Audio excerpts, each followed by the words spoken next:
mga guys, natapos ko lang mag-load. And yeah, samahan nyo ako sa pagdi-deliver mga guys. So time check is 6:24 na po ng umaga dito. So sa mga hindi pa nakapag-subscribe, subscribe na kayo mga guys, and also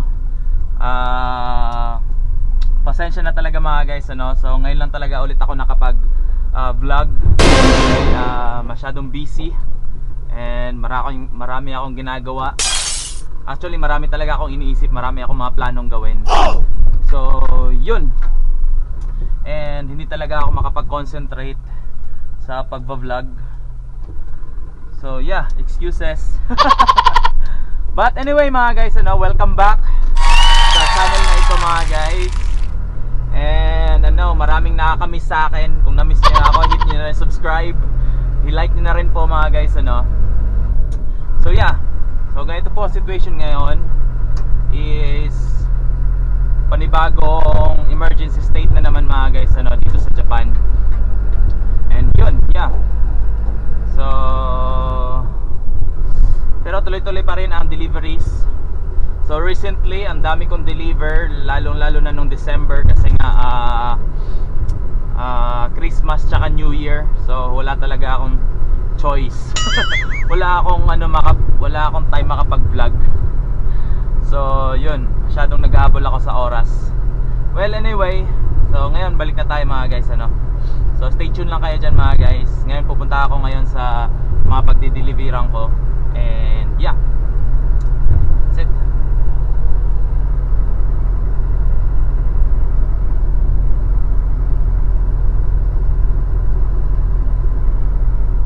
So yun mga guys, nandito na ako mga guys sa isang drugstore.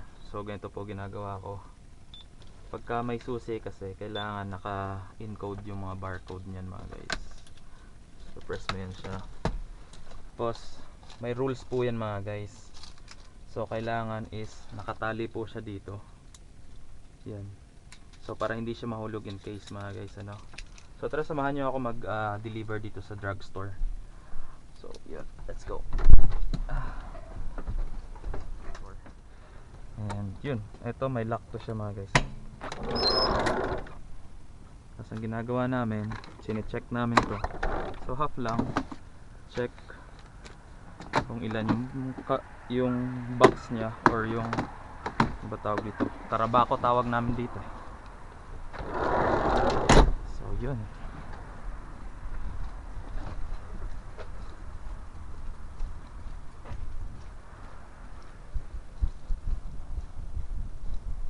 Tapos tuturo ko sa inyo mga guys, ganito yan mga guys. May security kasi ito mga guys. Hindi security guard security. So yun, first bubuksan nyo yung susi. Tapos ito yung security niya mga guys. Ito yung security, makikita nyo ba? Tutunog yan. Ohayo gozaimasu. Tapos lalagyan na natin to.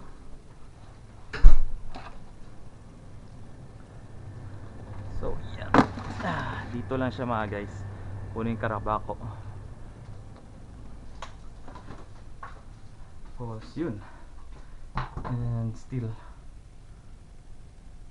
meron pa. Okay, so yun mga guys, natin yung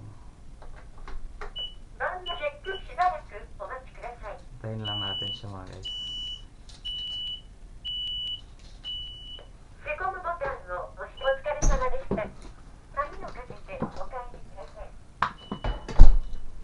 So yun, tapos ganun lang siya mga guys, sarado na. So ayun, tapos na ako dito sa isang drugstore. Susunod pupuntahan natin is supermarket naman mga guys, So masikip dito mga guys, kailangan check niyo yan sa back camera niyan, tsaka yung side, kasi baka sumabit. Mahirap na pag sumabit. So yun, so time check 6:40 na po ng umaga mga guys, And pag nakikita nyo yan, yung pulang yan, tumar yan mga guys. So kailangan mag-stop kayo dyan.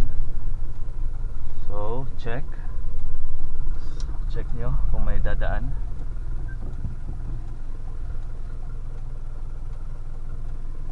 And let's go.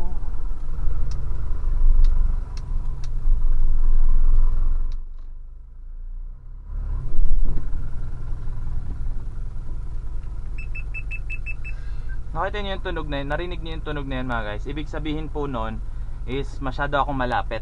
So mayroon siyang sensor. Pagka yan tumunog, sinasabi niya na malapit ka na or munti ka nang mabangga. So yun, or malapit ka nang mabangga, ganun. So malapit lang yung susunod ko na pagdideliveran mga guys, mga walking distance lang siya. So halos ganito lang yung everyday na ginagawa ko. Pagdating ko sa mga supermarket, magbababa, yun.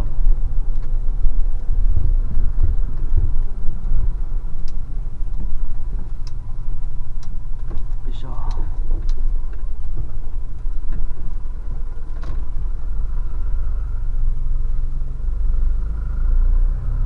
Tumiko.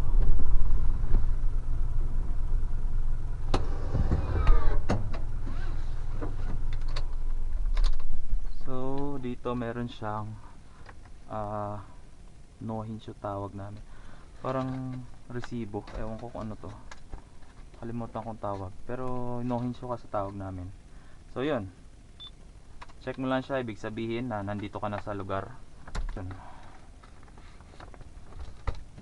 So check kung pangalan, kung tama, tapos tara, let's go. So dito mga guys, ano, stricto dito, kailangan mag-mask. And kailangan natin ng mask. Forgot my mask. Mask. Saan yung mask ko? Ayun.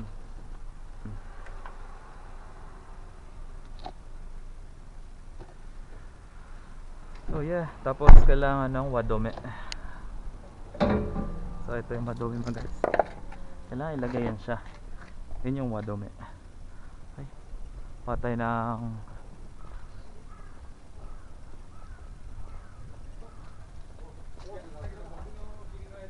Saimasu.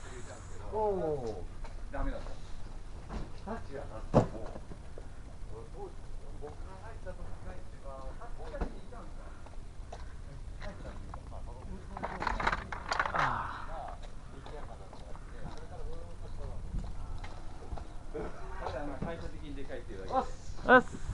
僕は性能におったからさっていう。So yun siya mga guys, oh. And ito yung truck namin. Yan yung sa kabila. Pan din yan eh. Bread din yung deliver niyan eh.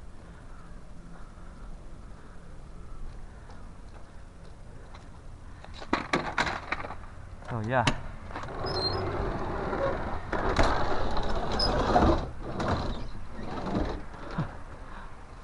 Yan kadami yung bread na dinideliver ko mga guys.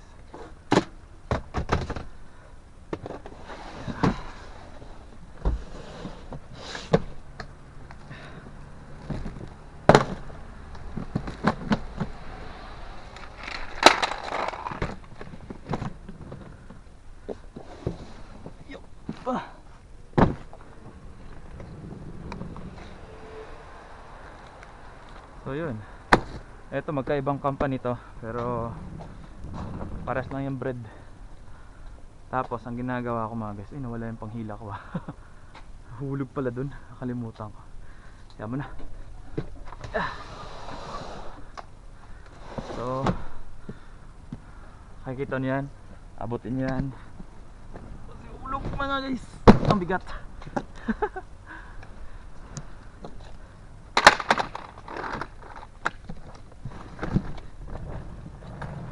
So depende mga guys, ano, pwedeng tawag na ito,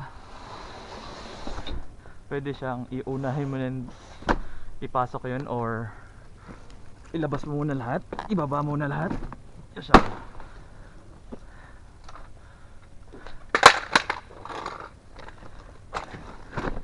I guess ito lang ata, isa pa, dalawa pa. eto.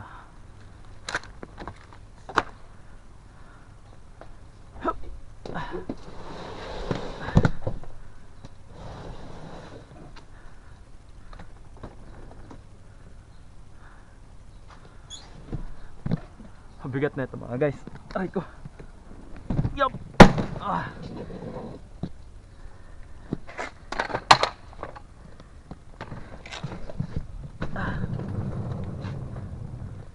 Last.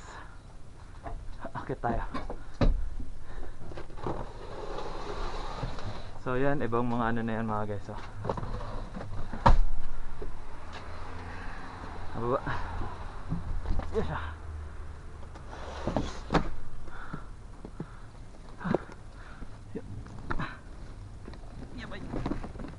Ay, abay.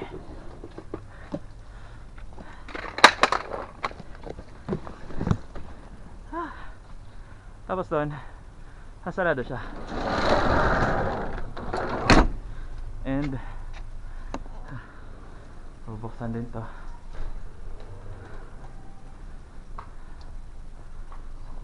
Yeah, tulak. And so yeah.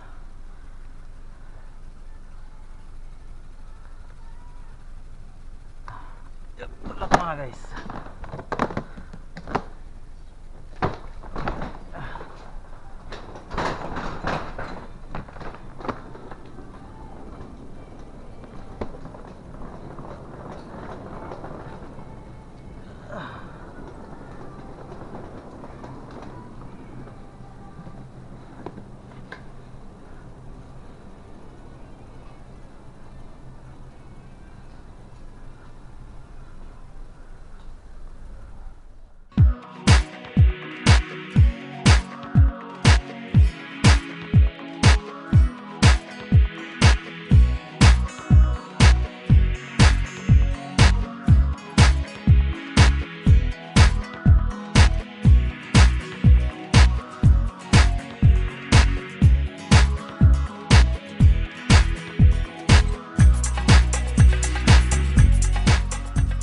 Basically mga guys, yung mga pinagdideliveran ko, mga supermarket halos yan. And isang malaking mall pagka madaling araw.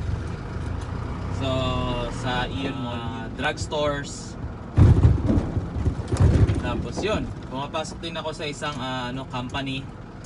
So yun, siguro yung canteen nila doon is kumukuha sa amin ng tinapay. And yeah. So yun mga guys, tapos na ako mag-deliver. So tapos na isang buong araw akong pagdi-deliver. And babalik na tayo ngayon sa yard. And so yes, ito yung pinakaayaw ko dito ngayon tuwing umaga. Kasi ito traffic masyado dito eh. Yung lugar na to, paglabas namin dito sa galing sa loading center, so isa lang kasi yung stoplight dyan. May stoplight kasi dyan. And ang bilis pang magpalit ng stoplight dyan. So yun, kaya nahihinto yung mga sasakyan dito. Ayun. So kaya nauubos ang oras dito sa traffic na to eh. Pero anyway, pauwi naman na, kaya okay na lang din. So time check tayo, it's 10:54 na po mga guys, So yun. So mabuti pinagbigyan tayo ng truck. So sa ting pagbibigyan kayo ng truck mga guys, na pumasok, kailangan meron sila tinatawag dito sa Japan na pasasalamat o thank you or arigato. So pag nag-arigato kayo mga guys, pindutin nyo po yung hazard. Yung yung pulang to, para sign yan po siya na nagte-thank you ka sa kanila. So respeto, yun ang pinakamaganda sa pagmamaneho dito sa Japan mga guys, yung mga driver dito is marespeto. Well, hindi naman lahat, pero meron din namang mga hindi marespetong mga driver dito. Meron din mga barumbadong driver. So yun, hindi pa rin perfecto, pero mostly mga guys dito sa Japan is mababait yung mga driver. At saka sumusunod talaga sila sa mga rules and regulations sa road signs, yun lahat. Kasi alam nyo ba kung bakit sila sumusunod? Napakamahal kumuha ng lisensya dito at napakamahal din ang mga violation, ano ba tawag doon? Ang fines doon sa mga violations na gagawin nyo mga guys. Kaya kung magdadrive kayo dito sa Japan mga guys, mag-isip-isip kayo, kailangan sumunod kayo sa road signs, kailangan sumunod kayo sa batas. So yun, hindi pwedeng hindi tayo sumunod sa batas, kasi pag nahuli kayo mga guys, katakot-takot na problemang makaka-encounter nyo mga guys. So marami akong kakilalang na natanggal yung lisensya nila mga guys. At yun, dahil sa hindi pagsunod ng rules dito sa Japan. So yun, ayan, umusad na tayo. So pag nakita nyo mga guys, ganyan, pwede na silang paunahin mga guys, ano. So dahil mabait tayo, pwede na una natin yung mga ganyan mga guys. So yun, masyado atang mainit niyan sa bukas tayo pintuan. Bintana pala. Yan siya. So nakikita nyo yun mga guys, yung Shingo o yung stoplight na yan. So yan, ang bilis magpalit ng stoplight dyan mga guys.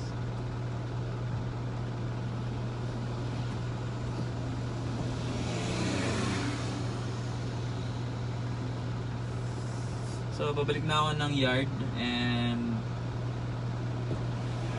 yun.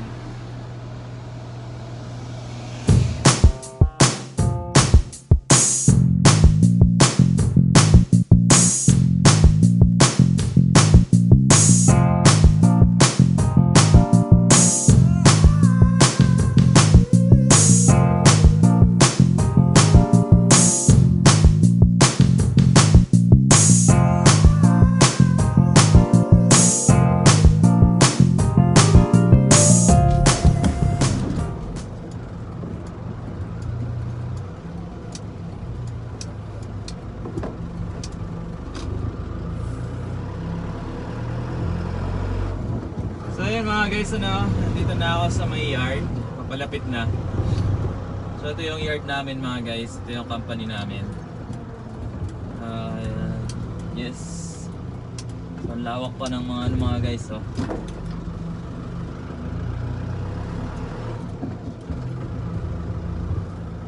Bukas na siguro ako maggagas. Iniisip ko kung magpapagas ako o hindi, pero bukas na.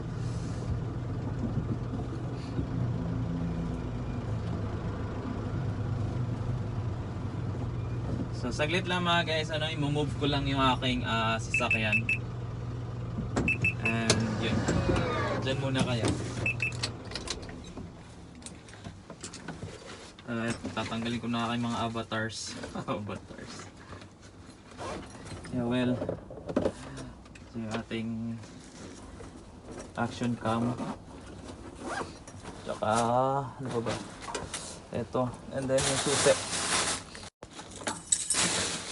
So saglit lang mga guys, ano. Okay, iwan ko na lang tong iba. So dito sa company namin mga guys, kailangan naka-mask. At pagalitan ka ng mga taga nandito.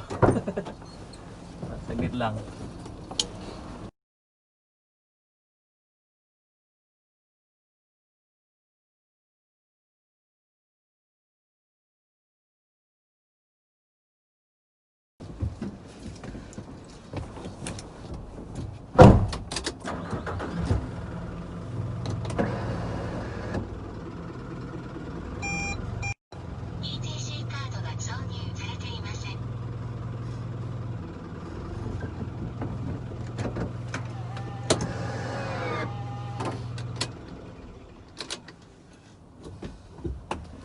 So ayun, kailangan i-out ko na tong aking SD card. So sa SD card na to mga guys, nandito lahat ng records ng driving namin. So may ano kasi to mga guys, may points kasi to So pagka maganda yung record mo mga guys, alam nyo na. Sa mga nakakaalam, comment nyo dyan. Pag maganda record. So okay na to. Tapos exit na. Exit yung ballpen ko. So mag-out lang ako dun sa office namin. At yung time card pala namin, wala pala kaming time card. Ang pinakaano namin is alcohol check. So pag nag-alcohol check na kami, yun yung basihan kung kailan ka nag-time in at kailan ka nag-time out. So mag-time out lang ako, mag-alcohol check lang ako and do some paperwork, tapos yun, uwi na rin. So tapos ng paperwork, uwi na ako mga guys. And let's call it a day. So don't forget to subscribe, like, and share. See you for the next vlog. Bye!